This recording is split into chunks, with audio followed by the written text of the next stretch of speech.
नमस्कार विद्यार्थियों, आज की कक्षा में आप सभी का वेलकम है, स्वागत है। आज हम अविकारी शब्दों की श्रृंखला में समुच्चय बोधक का अध्ययन करेंगे। प्रिय विद्यार्थियों, पिछले वीडियो में हमने क्रिया विशेषण पढ़ा। क्रिया विशेषण अविकारी शब्द, इसको अव्यय शब्द भी कहते हैं। अविकारी शब्द का प्रथम प्रकार क्रिया विशेषण का अध्ययन हमने पिछले वीडियो में किया। उसमें मैंने आपके लिए प्रश्न छोड़ा था जिसका सही और सबसे पहले उत्तर गोपाल का आया है। आपके लिए बहुत बहुत बधाई। आज हम समुच्चय बोधक अव्यय का अध्ययन करेंगे। अविकारी शब्दों को ही अव्यय शब्द कहा जाता है। अव्यय का शाब्दिक अर्थ देखिए। मैंने बताया आपको नहीं के संदर्भ में उपसर्ग जो जोड़ा जाता है, नहीं के संदर्भ में जोड़ा जाता है प्लस व्यय। व्यय यानी होता है खर्च, अर्थात जिसका खर्च नहीं हो, यानी कि जिसमें परिवर्तन नहीं हो, जिसमें बदलाव नहीं हो। कल वाले वीडियो में मैंने अविकारी शब्द के बारे में बताया था। अ प्लस विकारी से बना है। अ यानी नहीं और विकार यानी परिवर्तन, जिसमें कोई परिवर्तन नहीं होता। और चार चीजें मैंने बताई थी कि लिंग, काल, कारक और वचन के आधार पर अव्यय शब्दों में बदलाव नहीं होता है, अविकारी शब्दों में बदलाव नहीं होता है। तो जब भी परीक्षा में अविकारी शब्द पूछ लिया जाए या अव्यय पूछ लिया जाए तो दोनों का मतलब एक ही है। आप इस पे ध्यान दीजिएगा, इसमें कंफ्यूज नहीं होना है। देखिए, सबसे पहले हम पढ़ेंगे समुच्चय बोधक अव्यय। समुच्चय का अर्थ होता है समूह। समुच्चय का अर्थ क्या होता है? समूह।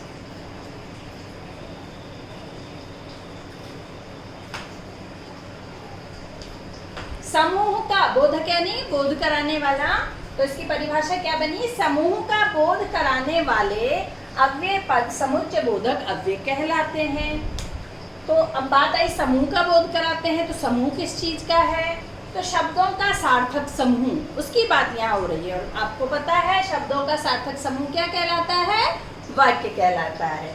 अब वाक्य में कई बार होता है सिंपल एक वाक्य होता है, कई बार वाक्य में कई उपवाक्य जुड़े हुए होते हैं। अब वाक्य के प्रकार देखिए। सबसे पहले 3 प्रकार होते हैं वाक्य के। पहला है सरल या साधारण वाक्य, दूसरा होगा संयुक्त वाक्य, और तीसरा और अंतिम वाक्य जो होगा वो होगा मिश्र वाक्य। वाक्य का अलग से टॉपिक होता है और मैं इसको अलग से बनाऊंगी वीडियो इसका, उसमें विस्तार से बताऊंगी। मिश्र वाक्य ये तीसरा प्रकार हो गया। फिलहाल इनके डिटेल में नहीं जाएंगे, विस्तृत रूप से इनकी चर्चा नहीं करेंगे, सिर्फ अभी आपको प्रकारों पे ध्यान देना है। तो सरल और साधारण वाक्य होता है, उसमें तो एक ही उद्देश्य और एक ही विधेय होता है, सिंपल एक ही वाक्य होता है जिसमें एक कर्ता और एक क्रिया होती है। संयुक्त वाक्य और मिश्र वाक्य। संयुक्त जैसा कि नाम से ही पता चल रहा है, जुड़ा हुआ, यानी एक से अधिक वाक्य जिसमें जुड़े हुए होते हैं। और मिश्र वाक्य यानी मिश्रित होते हैं, यानी एक से अधिक वाक्य उसमें भी उपवाक्य जुड़े होते हैं। तो 2 उपवाक्यों को जोड़ने वाला अव्यय पद, किस चीज को? 2 उपवाक्यों को जोड़ने वाला अव्यय पद क्या कहलाता है? समुच्चय बोधक कहलाता है। जैसे सूर्योदय हुआ, सूर्योदय हुआ और पक्षी बोलने लगे। ये वाक्य है, ध्यान दीजिएगा इसमें। सूर्योदय हुआ और पक्षी बोलने लगे, यानी 2 वाक्य हैं ये। एक तो सूर्योदय हुआ, दूसरा पक्षी बोलने लगे। ये और से जोड़ा हुआ है, तो ये बीच में जो जोड़ने वाला शब्द है ये क्या कहलाएगा? समुच्चय बोधक अव्यय। समुच्चय बोधक अव्यय के 2 भेद होते हैं, समानाधिकरण और व्यधिकरण। समानाधिकरण में संयुक्त वाक्य में जो समुच्चय बोधक प्रयोग में लिए जाते हैं, जो 2 स्वतंत्र वाक्यों को जोड़ने का कार्य करते हैं, उन्हें समानाधिकरण बोधक अव्यय कहते हैं। और मिश्र वाक्य में जो अव्यय काम में लिए जाते हैं, प्रयोग में लिए जाते हैं, या 2 से अधिक उपवाक्य को जोड़ने का कार्य करते हैं, उन्हें व्यधिकरण बोधक कहते हैं। जैसे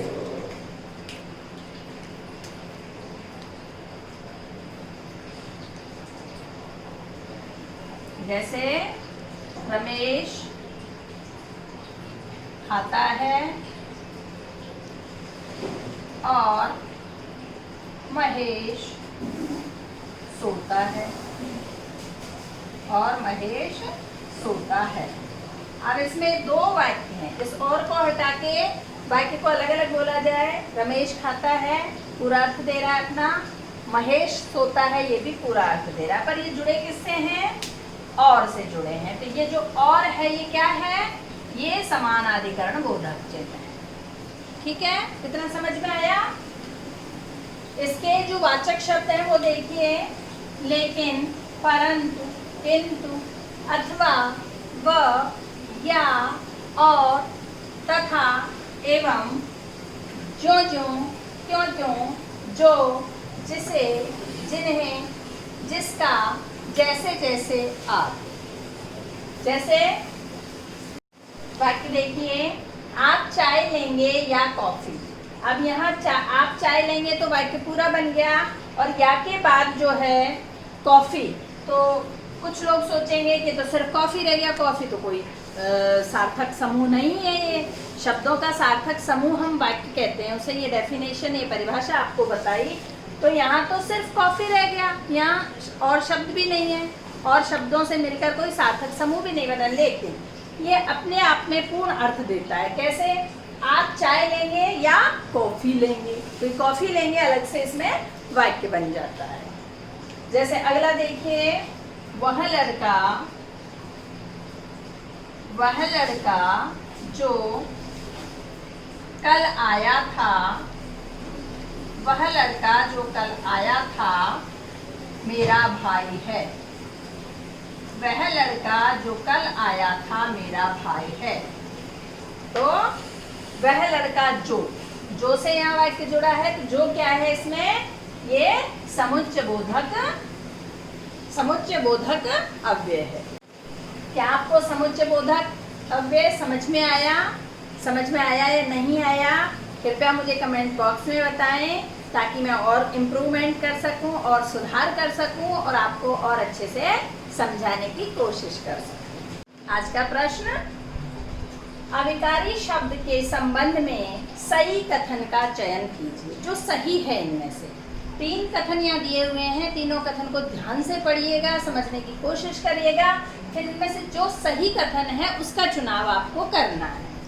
क है, लिंग, काल, कारक, वचन, पुरुष के आधार पर परिवर्तित होने वाले शब्द अविकारी शब्द होते हैं। ख, लिंग, काल, कारक, वचन, पुरुष के आधार पर परिवर्तित नहीं होने वाले शब्द अविकारी शब्द होते हैं।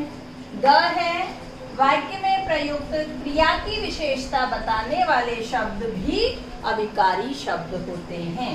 अब ऑप्शन यहाँ नीचे चुनने हैं बेटा आपको, जो 3 ऑप्शन दिए हुए हैं इनमें से क, ख, ग नहीं चुनना। यहाँ जो 4 ऑप्शन दिए उनमें से एक ऑप्शन आपको चुनना है, एक विकल्प का चयन आपको करना है। पहला विकल्प है इसमें क तथा ख। ये पहले का मतलब क्या हुआ कि पहला और दूसरा विकल्प सही है। ब, ख तथा ग, इसका मतलब है कि ख और ग जो विकल्प दिए हैं ये दोनों सही हैं। अविकारी शब्द के बारे में कौन सा कथन सही है, ये प्रश्न है। स, क तथा ग, क और ग दो ऑप्शन, 2 विकल्प सही हैं, और इनमें से कोई नहीं है, तो आप द ऑप्शन चुन लेंगे कि इनमें से कोई नहीं है। इसका उत्तर आप कमेंट बॉक्स में लिखिए। जिस बच्चे का सबसे पहले और सबसे सही उत्तर होगा उसको मैं पिन कर दूंगी, वो सबसे ऊपर दिखाई देगा। वीडियो देखने के लिए बहुत बहुत धन्यवाद।